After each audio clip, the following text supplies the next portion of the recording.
Aula 1, nosso primeiro dia de aula. Segue o resumo. Nós apresentamos a matéria. Nós iremos estudar, como estudamos hoje, o conceito de heresia e de seita. Vamos fazer uma breve análise histórica de cada grupo herético.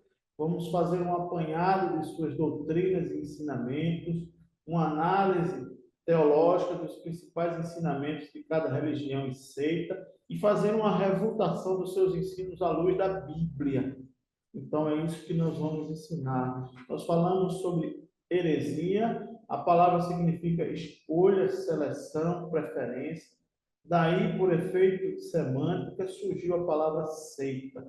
Então, nós vimos que esse estudo é importante porque esses ensinos heréticos e o surgimento das seitas falsas fazem parte da escatologia, um sinal dos tempos sobre os quais falaram Jesus e os apóstolos, do encerramento de tudo e que nós vamos ser redimidos, resgatados por completo. O apóstolo Paulo escreveu e falou para nós, o apóstolo Pedro. Então, uma seita é identificada em geral por aquilo que se prega a respeito dos assuntos. A Bíblia, a pessoa de Deus, a queda do homem, do pecado, a pessoa e a obra de Cristo, a salvação e o porvir. Então, nós temos aí grandes e graves problemas para o surgimento das seitas no mundo. Destaca-se a ação diabólica do mundo, a ação diabólica contra a igreja, a ação diabólica contra a palavra de Deus, o descuido da igreja em pregar o evangelho completo, a falsa hermenêutica, a falta de conhecimento da verdade bíblica e a falta de maturidade espiritual. E aí nós vimos como nós podemos identificar uma seita. Elas têm um livro em pé de igualdade com a santa palavra de Deus ou um substituto. Diminuem o Salvador Jesus Cristo. Dizem que ele não é Deus nem é homem. Negam a salvação pela graça e pregam a salvação pelas obras. Tem um líder ou fundador humano. Não foi Jesus quem as fundou. São exclusivistas para a salvação. Ensinam que não há salvação fora da religião delas. Consideram o grupo fiel dos últimos tempos. Eles se consideram. Só eles são aqueles a quem Deus confiou a revelação completa e fiel nos últimos tempos. Aí a estrutura psicológica das seitas, nós vimos também. É um sistema doutrinário das seitas que se caracteriza por um fechamento da mente. Eles se fecham, eles não conseguem avaliar pela razão, pela questão cognitiva. Em segundo lugar, as seitas se caracterizam também por forte antagonismo pessoal com os cristãos. Somos inimigos mortais deles. Eles não querem saber da gente. Eles vão para a guerra. Uma terceira característica é que eles apresentam uma espécie de dogmatismo institucional, uma forte intolerância para com qualquer outra forma de pensamento que não a sua. Eles dizem que só o que eles ensinam é certo. Eles é que estão certos e nós estamos errados. Eles são completamente intolerantes com aquilo que nós pensamos. E o quarto e último ponto a ser analisado dessas seitas é que eles se isolam. Só eles são os corretos. Eles ficam isolados, compartimentalizados. Eles não conseguem se reunir com mais ninguém.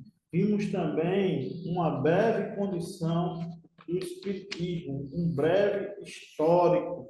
Falamos do resumo histórico, como surgiu em 1847 com duas crianças, duas jovens norte-americanas, Margaret e Kate. Houve a expansão do movimento na França, pela figura de Allan Kardec, que se notabilizou por introduzir no Espiritismo a ideia de reencarnação. Vimos as subdivisões do Espiritismo, o Espiritismo comum, o baixo Espiritismo, o Espiritismo científico e o Espiritismo kardecista, que é o que nós vamos estudar, que tem muitas crenças, e tais é a teoria da reencarnação, Mas a Bíblia nega a reencarnação, a Bíblia fala de ressurreição, que são coisas distintas. Reencarnar seria existir em um outro corpo, e ressuscitar seria vir novamente, voltar à vida no mesmo corpo.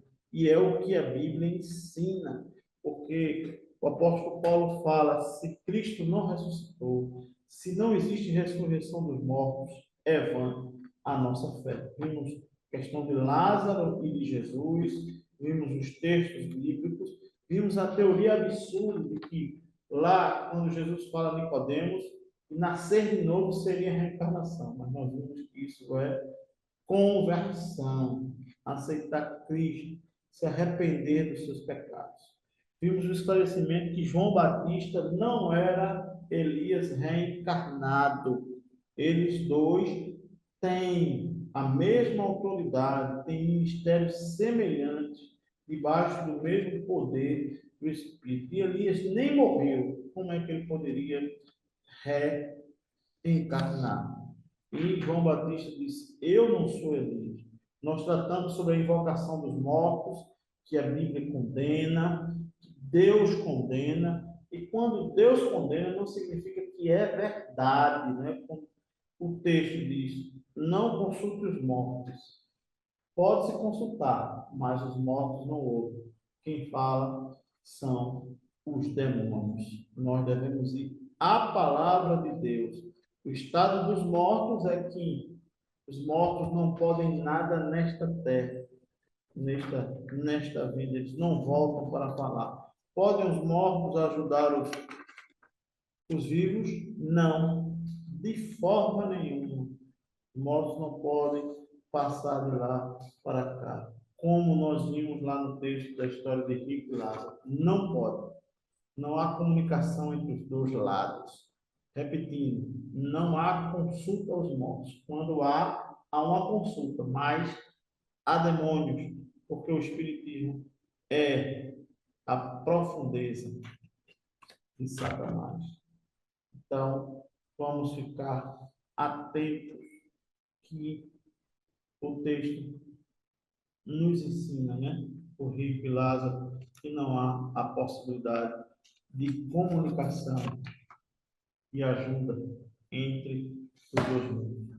Então, que Deus nos ajude, Ele nos abençoe.